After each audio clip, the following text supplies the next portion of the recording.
Bismillahirrahmanirrahim.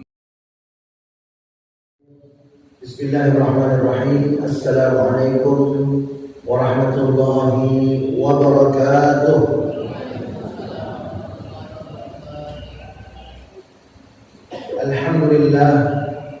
Alhamdulillahilladzi bi ni'matihi tatimmus shalihat. Wassalatu wassalamu ala sayyidis sadat sayyidina wa maulana Muhammadin wa ala alihi وصحبه أجمعين أما بعد قال الله سبحانه وتعالى في القرآن الكريم أعوذ بالله من الشيطان الرجيم بسم الله الرحمن الرحيم قل هل يستوي الذين يعلمون والذين لا يعلمون إنما يتذكر أولو الألباب صدق الله مولانا العظيم. Hadirin dan hadirat, baik yang bergabung dari Masjid Al-Muhtadun Kota Jakarta Timur, hadirin dan hadirat yang bergabung dalam jaringan Ta'lim Madinah Quran dari seluruh penjuru Indonesia yang kita cintai, para musyrif dan santri pesantren tahfiz Madinah Quran Nagrak Sukabumi, Jawa Barat, yang insya Allah kita semua selalu dalam rahmat dan maghfirah Allah subhanahu wa ta'ala. Alhamdulillah, kita bersyukur kepada Allah atas berbagai nikmat yang Allah limpah curahkan kepada kita, wabil khusus nikmat iman dan nikmat Islam. Mudah-mudahan dengan iman dan Islam Allah bahagiakan dan selamatkan hidup kita, keluarga kita, anak-anak keturunan kita, dunia dan akhirat.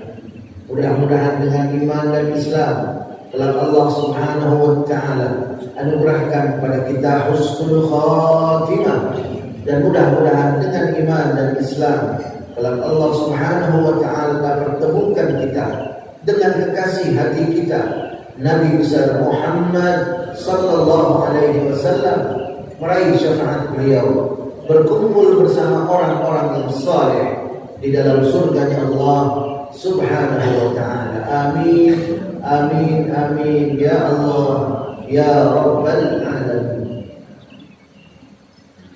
Jemaah rahimahullah, pada kesempatan ta'lim pagi hari ini saya akan menyampaikan pembahasan mengenai hukum nasionalisme dalam perspektif ajaran Islam. Bagaimana Islam memandang tentang nasionalisme, bagaimana hukum ketika seseorang menunjukkan nasionalismenya dalam pandangan Islam. Jemaah rahimahullah, tentunya yang pertama kita akan membahas mengenai kata nasionalisme, yang secara singkat berarti cinta tanah air. Nasionalisme berarti cinta tanah air. Kemudian yang perlu kita perjelas adalah definisi dari tanah air. Dalam kitab At-Ta'rifat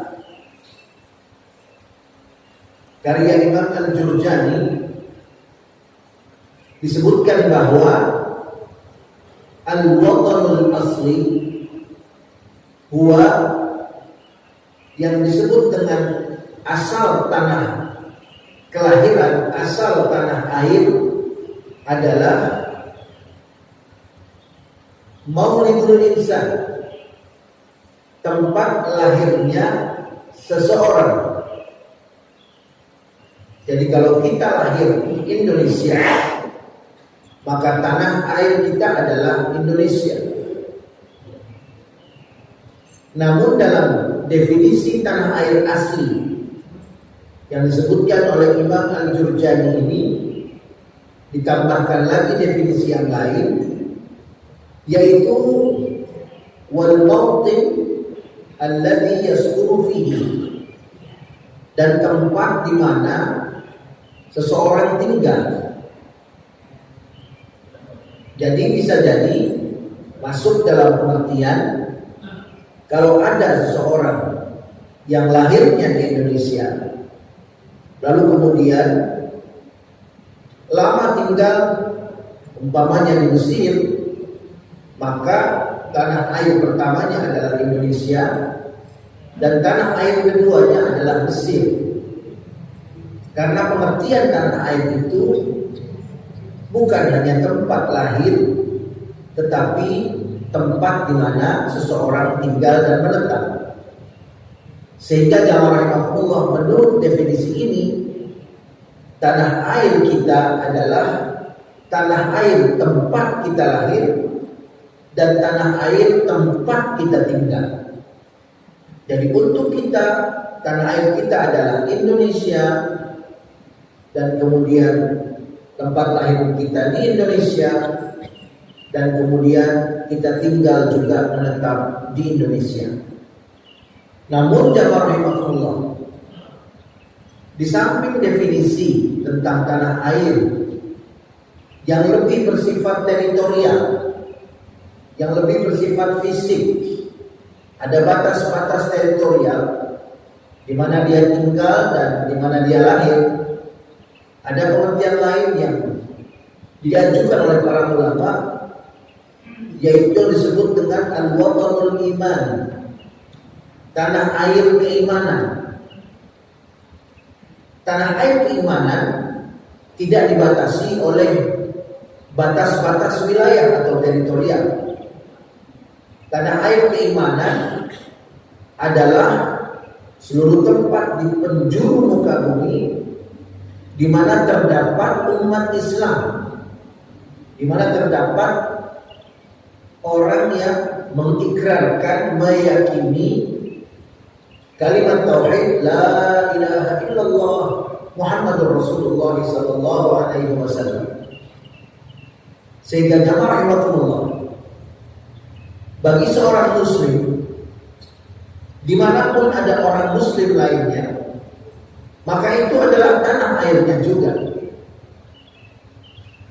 Contohnya umpamanya di Palestina, kita tidak lahir di sana, kita tidak menetap di sana, tetapi karena ada umat Islam di sana, maka Palestina adalah tanah air kita juga. Sehingga kita bisa katakan bahwa Indonesia adalah tanah air kita, dan umpamanya Palestina itu adalah tanah air kita yang kedua. Sehingga seluruh wilayah di seluruh penjuru muka bumi ini yang ada umat Islamnya, yang lahir di situ, menetap di situ, maka itu adalah tanah air kedua kita. Ini jamaah rahimahullah perlu disampaikan sebelum kita membahas mengenai hukum nasionalisme di dalam Islam. Sehingga dengan penjelasan ini mudah-mudahan menjadi jelas mengenai apa yang disebut dengan tanah air, yaitu tempat lahir, tempat menetap, dan tempat di mana ada umat Islam. Jamaah rahimahullah. Lalu selanjutnya, nasionalisme artinya adalah cinta tanah air. Sekarang kita akan bahas bagaimana hukum cinta tanah air dalam perspektif Islam. Bagaimana hukum cinta tanah air dalam pandangan Islam. Jamaah rahimahullah, yang pertama yang ingin saya sampaikan yaitu para ulama mengatakan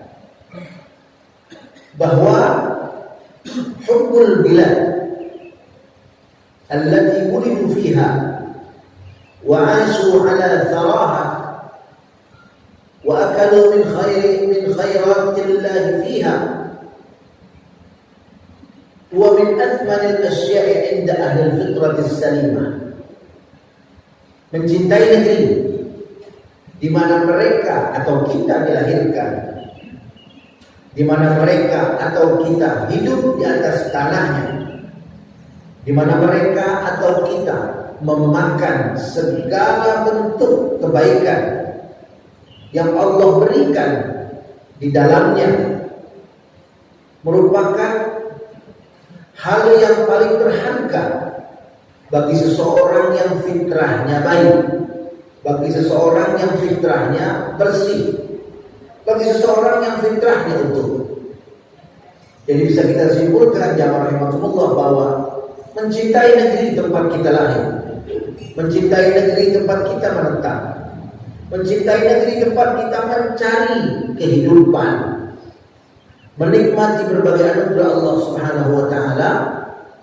Cinta seperti ini termasuk hal yang paling berharga bagi seseorang, karena cinta tanah air merupakan bagian dari fitrah manusia.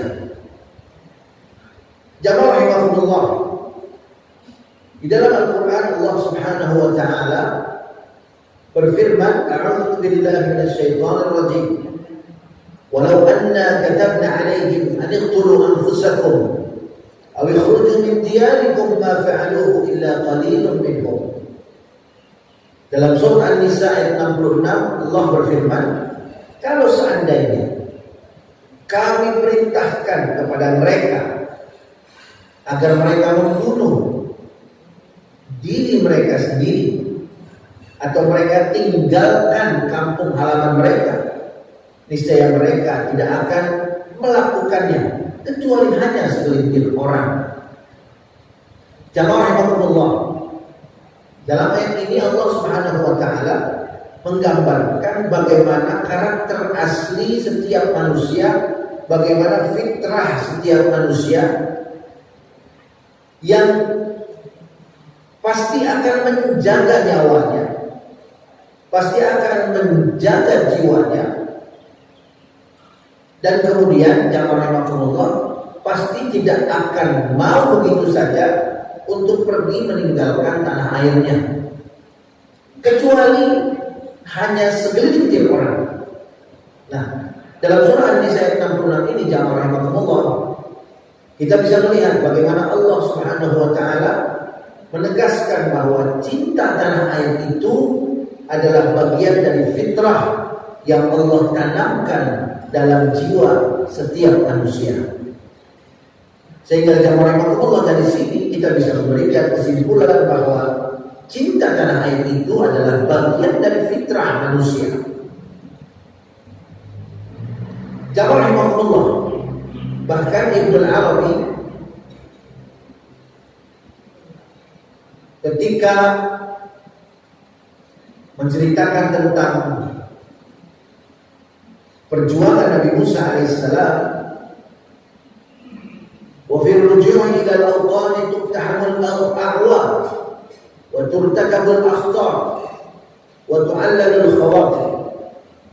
Ibnu Arabi menggambarkan bahwa kembali ke kampung halaman, keinginan untuk kembali ke tanah air akan membuat seseorang rela untuk menerobos berbagai rintangan, akan membuat seseorang rela untuk mengambil berbagai resiko, menembus segala bahaya. Kembali ke tanah air akan membuat seseorang rela untuk menundukkan hatinya yang takut, menundukkan hatinya yang kejut, lalu kemudian merubahnya dengan berbagai pemikiran dan pertimbangan untuk terus melangkah kembali ke tanah air. Jamaah rahimahullah, luar biasa keinginan seseorang untuk kembali ke kampung halaman merupakan fitrah manusia. Di Indonesia kita bisa lihat bagaimana gelombang pulang kampung setiap hari raya Idul Fitri datang begitu luar biasa. Kemacetan tidak masalah, bahkan ada yang meninggal dunia karena saking macetnya. Namun tahun berikutnya tidak ada yang kapok, tetap kembali ke kampung halaman, tempat mereka dilahirkan, tempat mereka tumbuh, tempat mereka berbagi hari-hari pertama dalam kehidupan mereka dengan orang-orang yang mereka cintai di sekeliling mereka. Apapun akan mereka lakukan, meskipun macet, keluar uang, perjalanan yang panjang, letih, lelah, resiko, tidak masalah. Yang penting bisa kembali ke kampung halaman. Inilah jamaah rahimakumullah bukti bahwa cinta tanah air itu adalah bagian dari fitrah manusia. Dan jamaah rahimakumullah, ada sebuah hadis yang diriwayatkan oleh Imam At-Tirmidzi, baginda Nabi Muhammad SAW menjadi panutan kita dalam mencintai tanah air. Beliau seperti yang kita ketahui lahir di kota suci Makkah Al-Mukarramah. Jamaah rahimakumullah, beliau ketika hijrah ke Madinah, yukhatibuha bihusnin wa syauqin. Baginda Nabi Muhammad SAW di perbatasan kota suci Makkah Al-Mukarramah. Ketika langkah kaki beliau bersama pendamping beliau Abu Bakar As-Siddiq radhiyallahu taala anhu warda hendak melangkah meninggalkan tanah kelahiran beliau, maka beliau pun berkata kepada Makkah Al-Mukarramah dengan penuh kesedihan dan dengan penuh kerinduan. Fayaqul, kemudian baginda Nabi bersabda, "Ma atyabuki min baladin wa ma ahabbuki ilai, walaula anna qaumaka akhrajuni minki ma sakanat ghayr." Ma atyabuki min baladin, betapa indahnya engkau wahai kota Makkah. Wa ma ahabbuki ilai, dan betapa engkau ada di dalam hatiku, betapa aku mencintaimu wahai kota suci Makkah. Walaula anna qaumaka akhrajuni minki ma sakantu ghairak. Kalaulah seandainya kaummu wahai Makkah tidak mengeluarkan aku, maka niscaya aku tidak akan pernah tinggal di tempat lain. Allahumma shalli ala sayyidina Muhammad wa ala ali sayyidina Muhammad. Kemudian jamaah rahimakumullah, di dalam hadis yang diriwayatkan oleh Imam Al-Bukhari, baginda Nabi besar Muhammad sallallahu alaihi wasallam mengatakan kali ini kepada kota suci Madinah. Beliau bersabda sambil berdoa, Allahumma habib ilaina al-Madinata ka hubbina Makkah aw ashad. Yang artinya adalah, ya Allah, buatlah hati kami mencintai kota Madinah seperti cinta kami kepada kota suci Makkah, atau bahkan lebih kuat lagi. Allahumma shalli ala sayyidina Muhammad wa ala ali sayyidina Muhammad. Jamaah rahimakumullah, di sini jelas apa yang saya sampaikan mengenai definisi atau pengertian tanah air, tempat kelahiran, bagaimana baginda Nabi begitu mencintai kota suci Makkah Al-Mukarramah. Kemudian tempat tinggal, bagaimana baginda Nabi berdoa kepada Allah agar Allah anugerahkan ke dalam hati beliau cinta yang besar kepada kota suci Madinah, seperti cinta beliau terhadap tanah kelahiran beliau yaitu Makkah Al-Mukarramah, dan bahkan beliau meminta cinta kepada Madinah agar lebih besar daripada cinta kepada kota suci Makkah. Ini menunjukkan jamaah rahimakumullah, baginda Nabi menganggap Makkah sebagai tanah airnya dan Madinah juga sebagai tanah airnya. Jamaah rahimakumullah, kalau begitu dari Al-Quran dan dari hadis yang kami sampaikan, jamaah rahimakumullah, maka kita bisa menyimpulkan secara singkat bahwa cinta tanah air itu dicontohkan langsung oleh baginda Nabi Muhammad SAW. Cinta tanah air itu adalah fitrah manusia, sehingga jamaah rahimakumullah membela, mempertahankan, menjaga, memakmurkan tanah air hukumnya adalah wajib syar'i, adalah kewajiban agama untuk membela tanah air, adalah kewajiban agama untuk memakmurkan tanah air, adalah kewajiban agama untuk mengelola tanah air, sehingga membawa keberkahan dan kesejahteraan bagi seluruh rakyatnya. Jamaah rahimakumullah, kalau kita sudah sampai pada kesimpulan tersebut, maka jamaah rahimakumullah, saya menyampaikan bahwa hubbul watan minal iman, cinta tanah air adalah bagian dari iman, adalah ungkapan yang sama sekali tidak salah. Ini memang bukan hadis. Bahkan sebagian ulama mengatakan bahwa ini dipopulerkan di Indonesia oleh almarhum al-maghfurlah al-alim al-allam al-bahr al-faham, pendiri Nahdlatul Ulama, Syekh al-Fadil Kiai Haji Hashim Asy'ari rahimahullah ta'ala. Beliaulah yang mempopulerkan hubbul watan minal iman. Nah, jamaah rahimakumullah, meskipun ini bukan hadis, tapi maknanya tidak bertentangan dengan syariat Islam. Bahkan syariat Islam mengatakan wajib dini, kewajiban agama untuk mencintai tanah air. Sehingga jamaah rahimakumullah, kita bisa katakan bahwa kadar keimanan seseorang berbanding lurus dengan kadar nasionalisme seseorang. Seberapa besar iman seseorang, seberapa kuat iman seseorang akan menentukan seberapa kuat kecintaannya terhadap tanah airnya. Jamaah rahimakumullah, para pahlawan kita yang gugur di medan perang mempertahankan dan merebut kembali serta meraih kemerdekaan Republik Indonesia ini, mereka adalah orang-orang dengan iman yang kuat.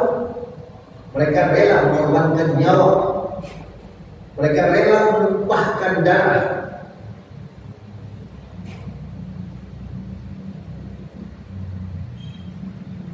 mereka rela mengorbankan apapun yang mereka cintai dan miliki. Bayangkan semangat juang mereka ketika itu semua dihancurkan oleh penjajah Belanda Durjana. Jamaah rahimakumullah, sebaliknya lemahnya iman seseorang akan melemahkan nasionalisme. Berapa banyak kita lihat dengan kata-kata yang manis, dengan ungkapan-ungkapan yang manis yang menunjukkan bahwa dia mencintai tanah air, tetapi jamaah rahimakumullah, di belakang ucapannya itu dia jual kepada orang asing. Dia gadaikan tanah airnya kepada orang asing hanya untuk kepentingannya pribadi atau hanya untuk kepentingan kelompoknya. Nah, inilah jamaah rahimakumullah, semakin kuat iman seseorang, maka semakin tinggi kadar nasionalisme seseorang. Nasionalisme tidak boleh dibenturkan dengan keimanan. Nasionalisme tidak boleh dibenturkan dengan keimanan. Nasionalisme tidak boleh dibenturkan dengan agama. Ini yang benar. Kalau ada oknum yang berupaya untuk membenturkan agama dengan nasionalisme, maka jamaah rahimakumullah, orang itu bukan orang yang cinta tanah air. Apalagi republik yang kita cintai ini, jamaah rahimakumullah, sila pertama negara ini adalah ketuhanan yang Maha Esa.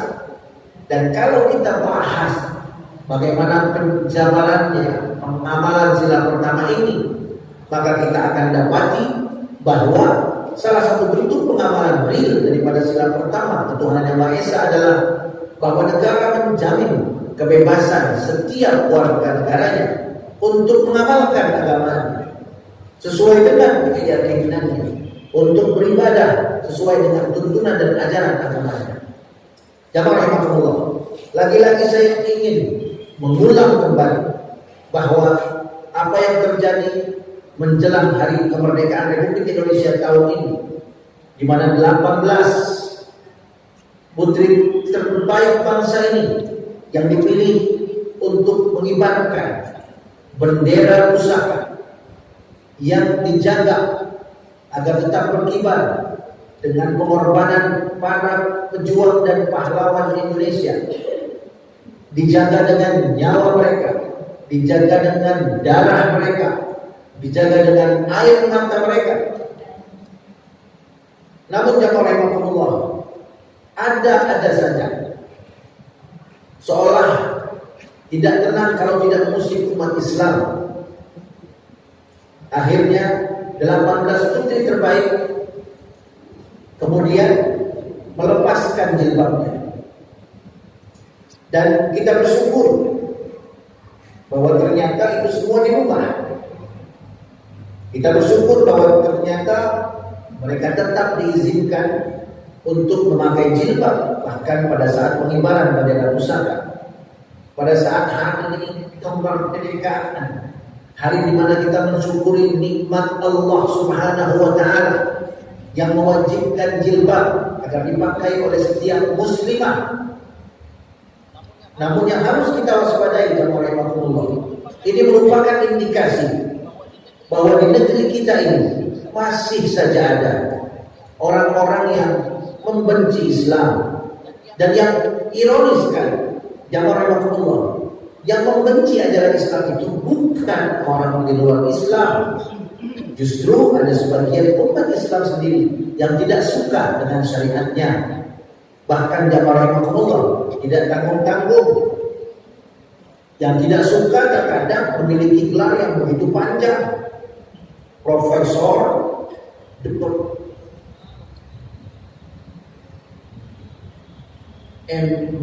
kan kiai haji. Inilah jamaah rahimakumullah fenomena akhir zaman.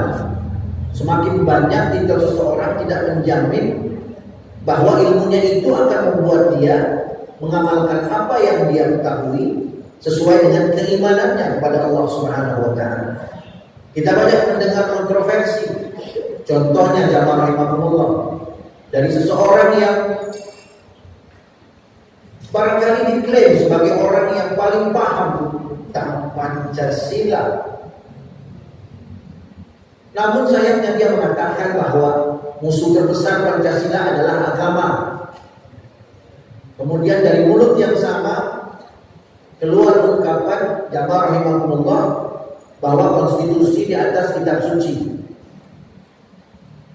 Lalu jamaah rahimakumullah, ada pula orang yang menyandang gelar kiai haji yang kemudian menjabat jabatan tertinggi di sebuah universitas, yang mengeluarkan larangan cadar untuk mahasiswinya, dan kemudian tidak sampai sebulan larangan itu dia cabut lagi.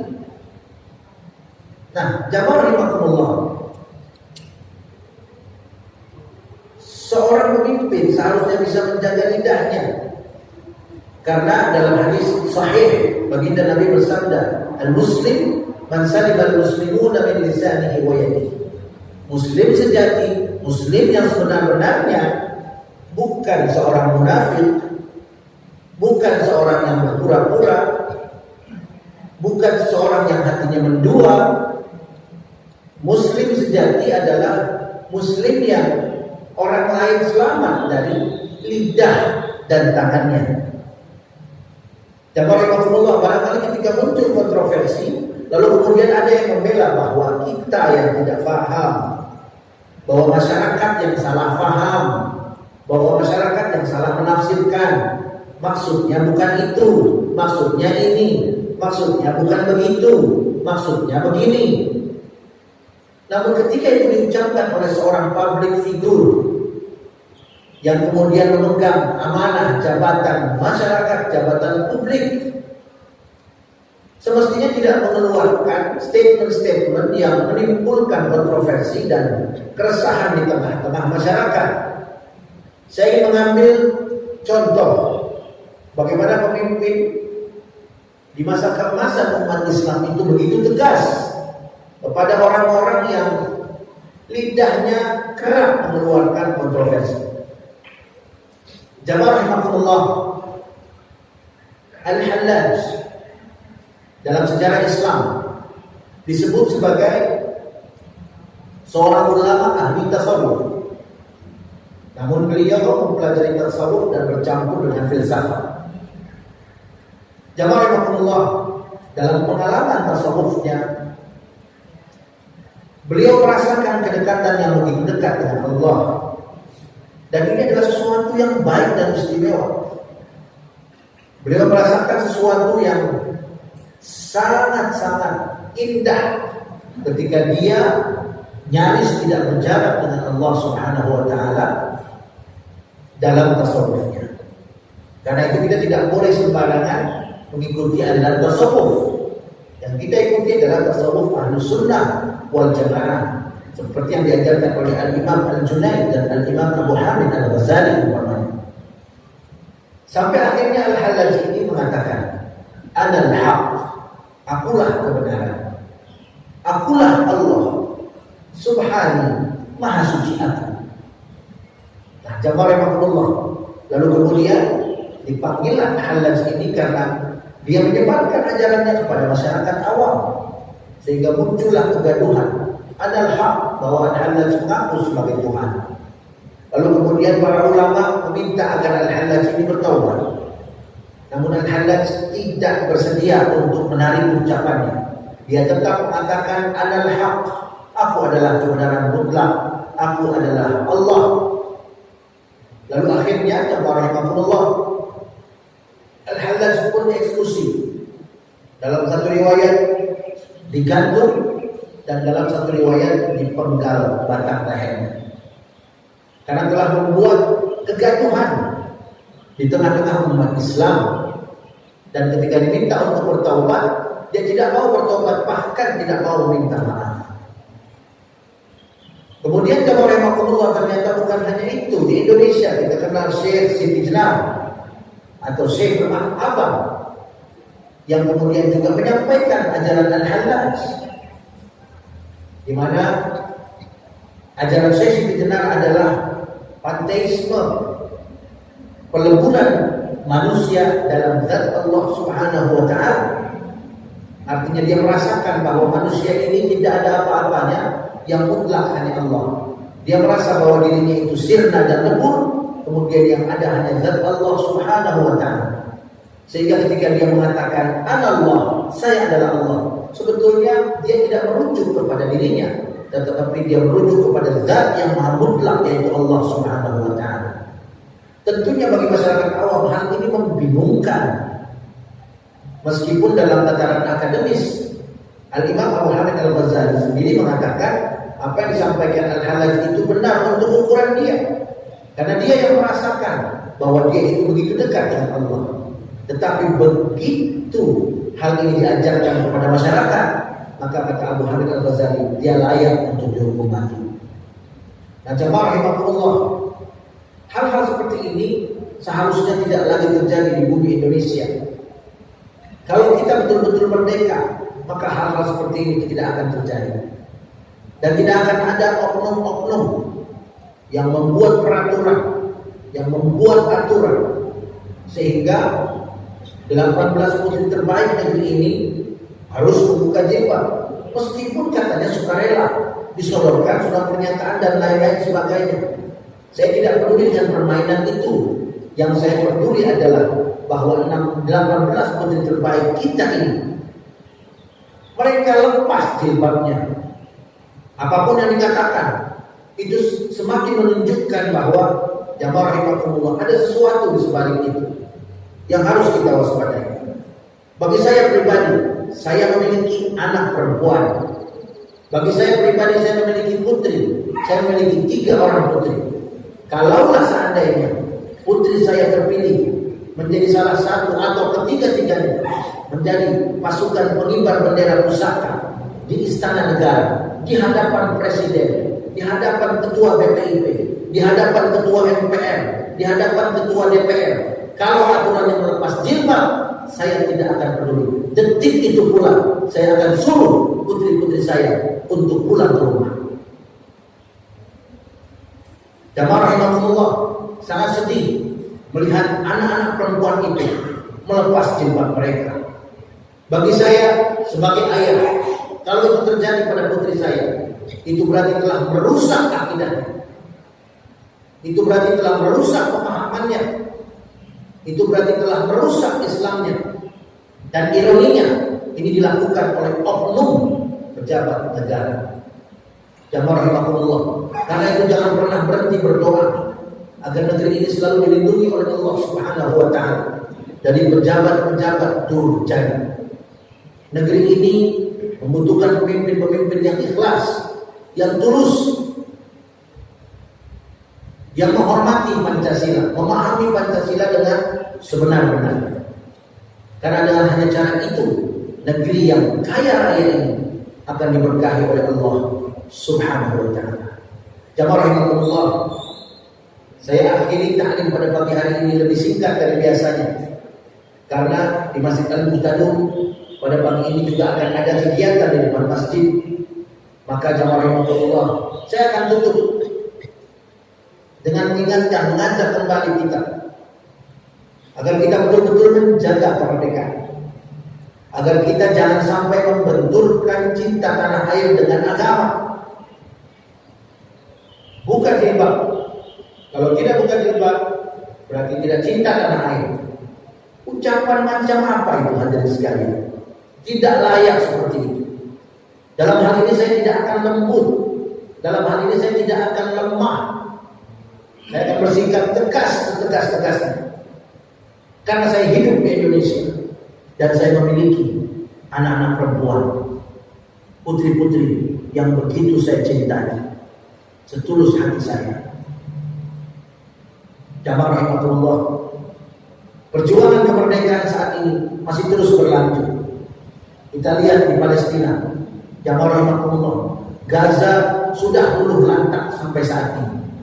Kita bisa lihat ucapan-ucapan dari negara-negara superpower yang ternyata hanya sebatas pemanis lidah, menerapkan standar ganda. Padahal di sana kemari negara-negara superpower ini mengatakan hak asasi manusia, hak asasi manusia, hak asasi manusia.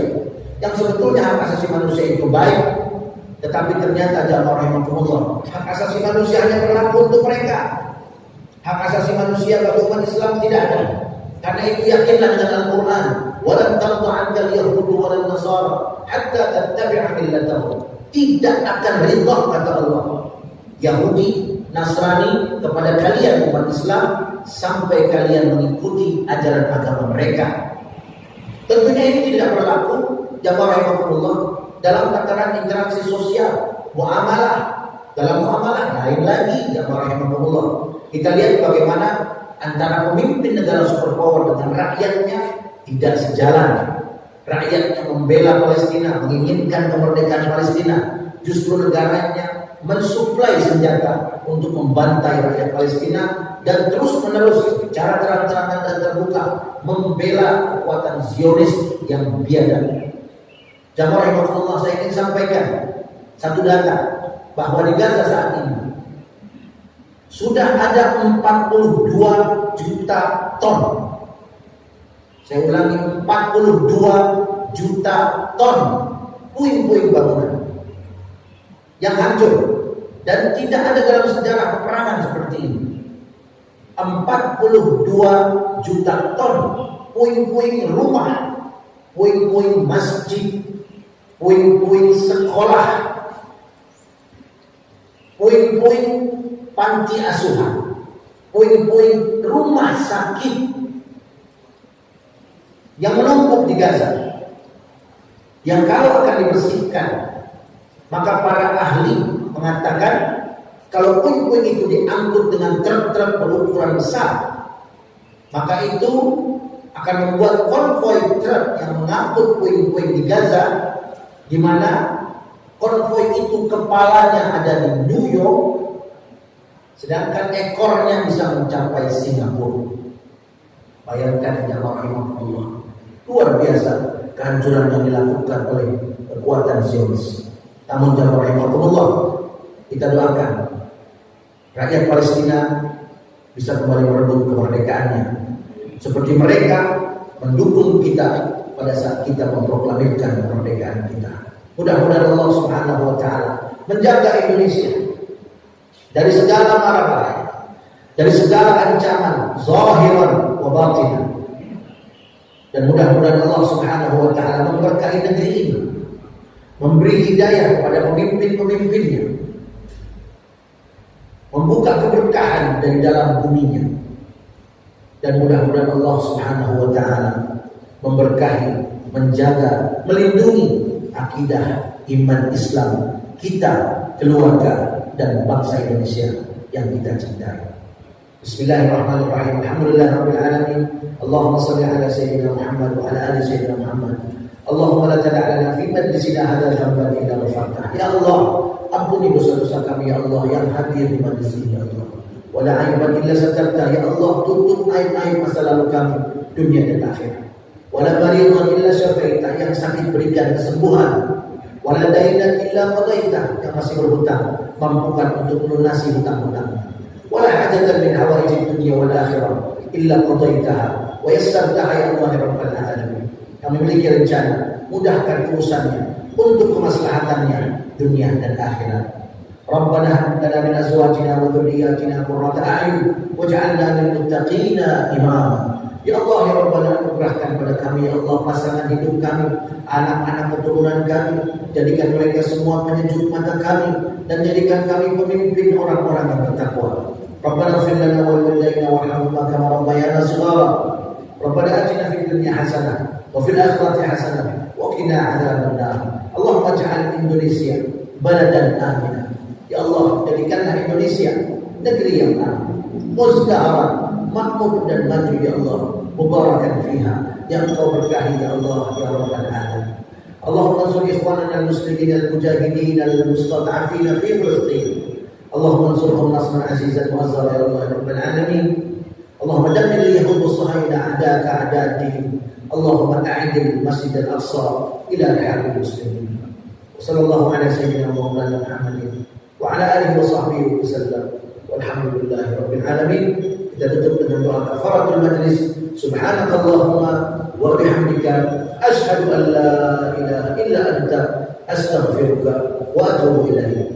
Billahi taufiq wal hidayah. Wassalamu alaikum warahmatullahi